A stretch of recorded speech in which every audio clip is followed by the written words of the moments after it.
Olá, meus queridos alunos do Seminário Teológico Paulo Davis Macalão, básico em teologia. Estamos estudando a matéria religiões e seitas. Em 3 minutinhos, deixa eu fazer um esclarecimento aqui da fundação do erro maior do catolicismo romano, por exemplo, rapidinho. Tá? O começo de degeneração do catolicismo romano e assim por diante. Vejamos aqui, por exemplo, do catolicismo romano, nós vamos entender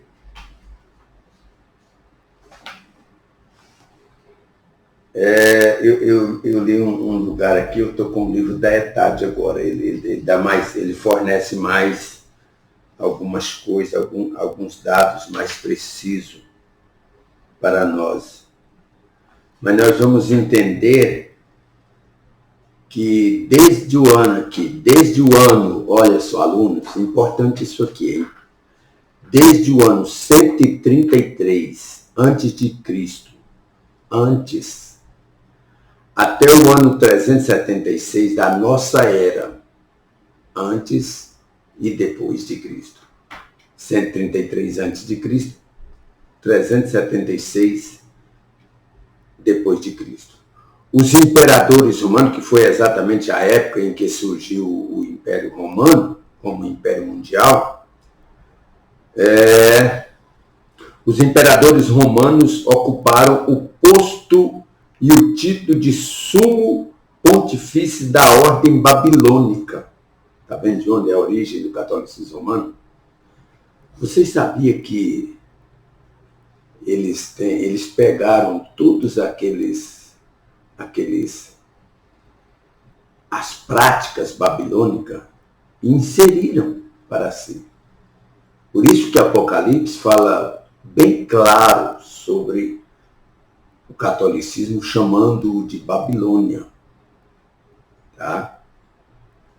E então foi desta forma. Aí, preste atenção, quando foi mais ou menos no ano 378 da nossa era cristã,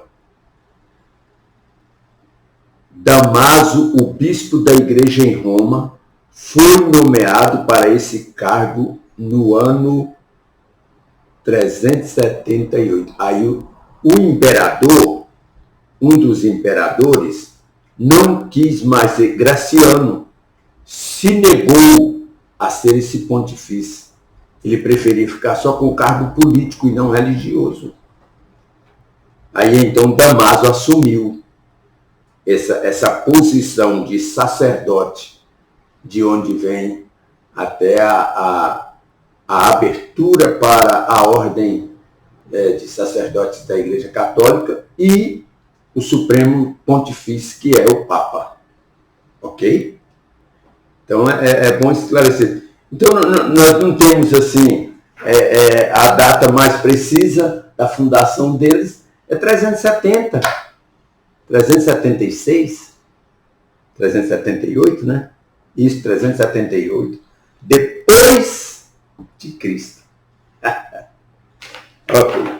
Rapidinho, sobre o Espiritismo. Olha como chamava as meninas que eu disse para vocês. O Espiritismo é sem dúvida uma mais antiga, sem dúvida o mais antigo engano religioso já surgido. Porém, em sua forma moderna como é hoje, conhecido o seu ressurgimento, se deve a 2 jovens norte-americanas de uma das cidades de Nova York. Chamavam-se Margaret e Cat Fox, ou Cat Fox. Tá? Elas eram elas que começaram em dezembro de 1840. Nós estamos falando do Espiritismo moderno, porque na realidade o Espiritismo ele é de origem já do Velho Testamento. Não lembra da pitonisa de Endor? lá do tempo de Saul, toda a vida houve aconselhamento. Deus falou para Moisés, lá no livro de Deuteronômio, falou assim, fala para esse pessoal não consultar obras de feitiçaria, não deixa a feitiçaria ser desenvolvida no meio de vós, alertando que era uma obra do diabo. Nós não falamos da questão lá da serpente, que conversou com Eva? Aquilo não era uma possessão demoníaca? Claro que era. Então, agora vamos ver, preste atenção, olha só, quem é o fundador? E é bom a gente falar isso aqui. Quem é o fundador? Na França, quem foi o fundador do Espiritismo foi Allan Kardec. Allan Kardec. Eu encontrei até mesmo o nome dele aqui. Ele era de Lyon, na França. Olha o nome dele, gente, olha. Léon Hippolyte Denisard Rivail. Esse era o verdadeiro nome de Allan Kardec. Ele que é o modernizador da religião espírita, do espiritismo. Ok? Deus abençoe. Então fica essas datas aí, tá? Essas datas aí. Muito importante. 1867, que é a mais precisa fundação do espiritismo. Ok? Bem, então vamos voltar aqui rapidamente. Agora vamos falar sobre os mórmons.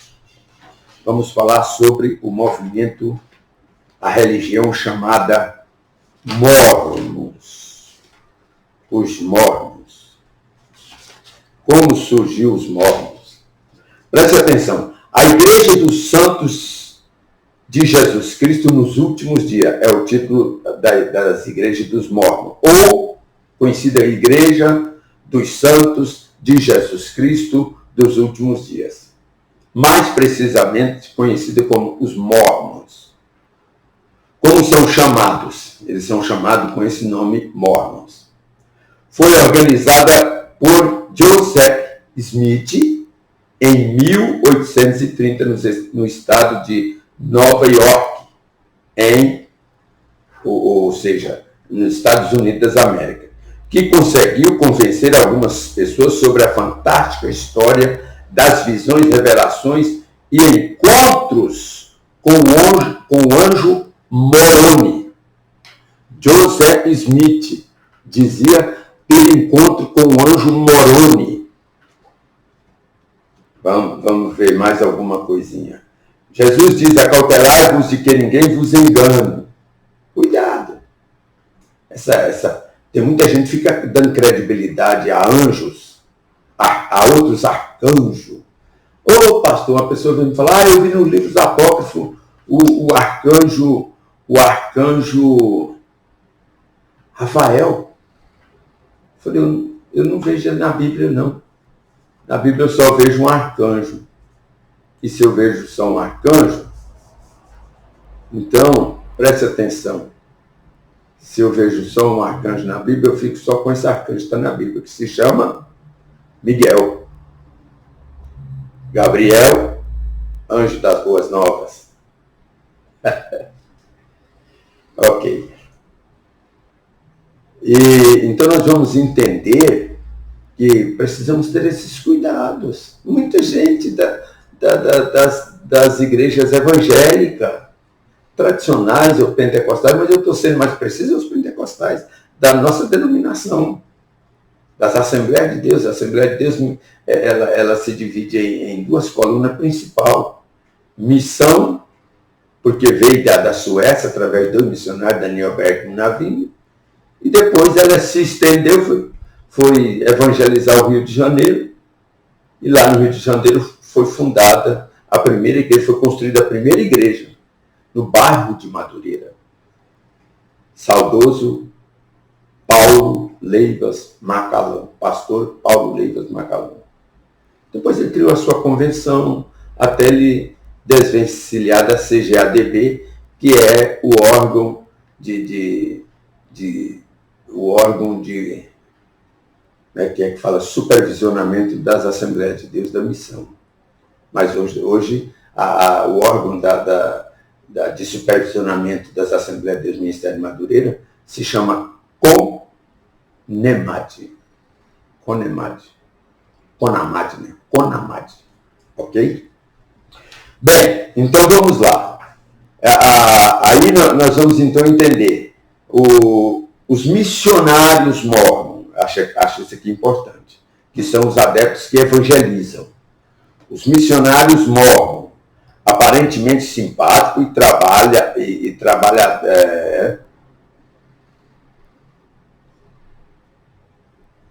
são aparentemente bem trajados e trabalham de forma muito, muito forte mesmo, pontual, trabalham, saem evangelizando, bem vestido, bem trajado, com lapela, precisa ver. E eles evangelizam.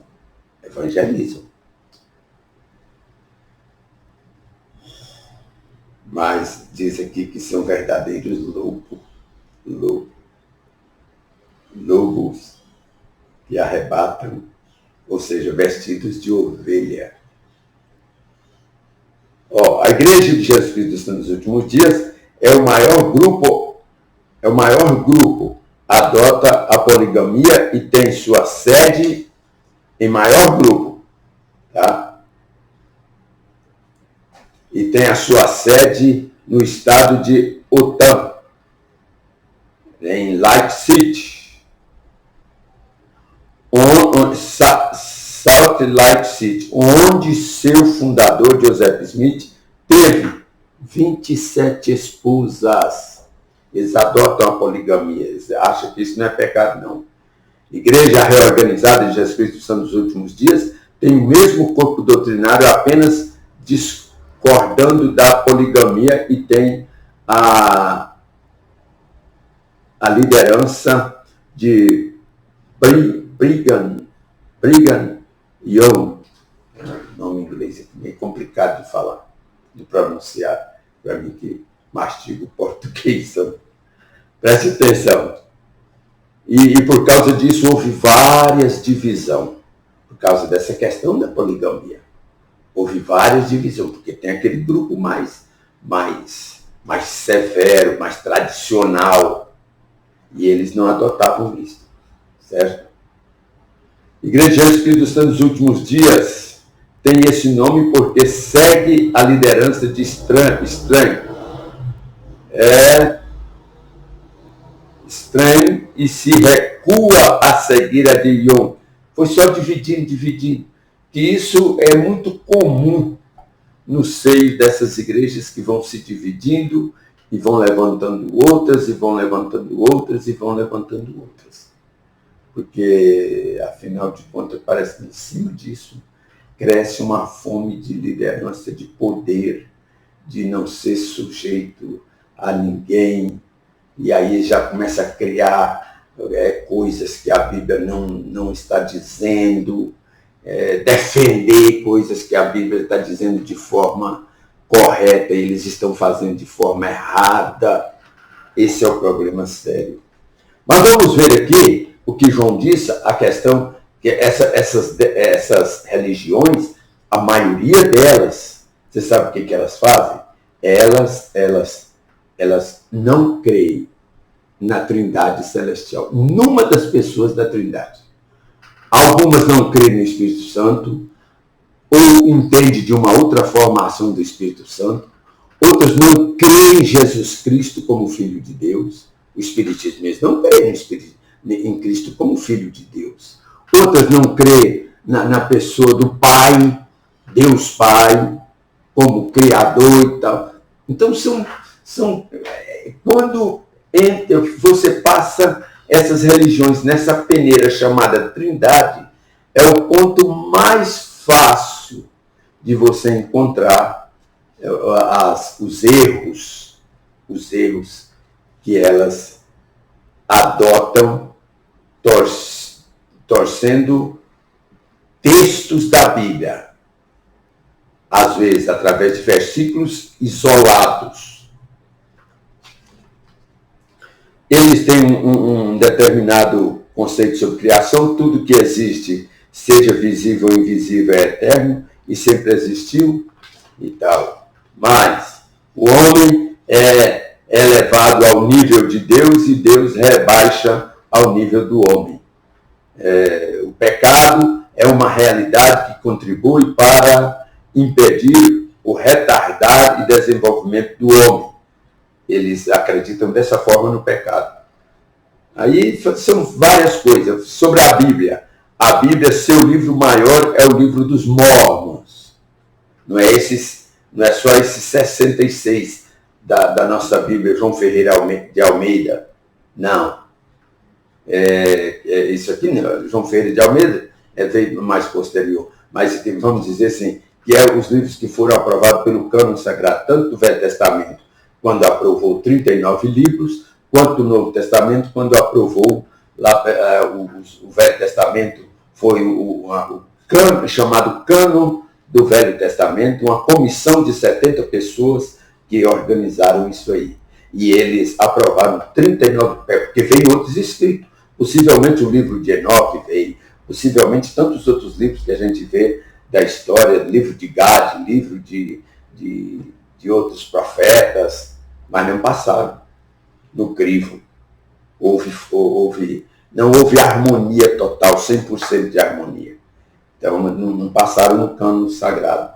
O cânon sagrado era direcionado por Esdras, grande rabino, respeitado pelo povo de Israel, principalmente pela tribo de Levi. E eles têm também outra coisa, olha só, eles têm o batismo por mortos. Se um parente seu morreu, você pode se batizar no lugar dele. A Bíblia proíbe isso aí. A Bíblia proíbe. Salvação é em vida. Salvação é confessada com a sua boca. Se com a tua boca, se com o teu coração crer e com a tua boca confessar, serás salvo. Esse é o caminho. Não podemos torcer. Casamentos que forem realizados segundo os preceitos da Igreja Mórmon perdurarão pela eternidade. Deve ser, pode ter vários casamentos aí, várias esposas, né? Desta forma. As igrejas, para os Mórmons, todas as demais igrejas estão desviadas da verdade. Eles que estão certos, adotando poligamia, adotando tanta heresia. Ok. E aqui nós encerramos essa segunda, terceira, né? Religião. Deus abençoe.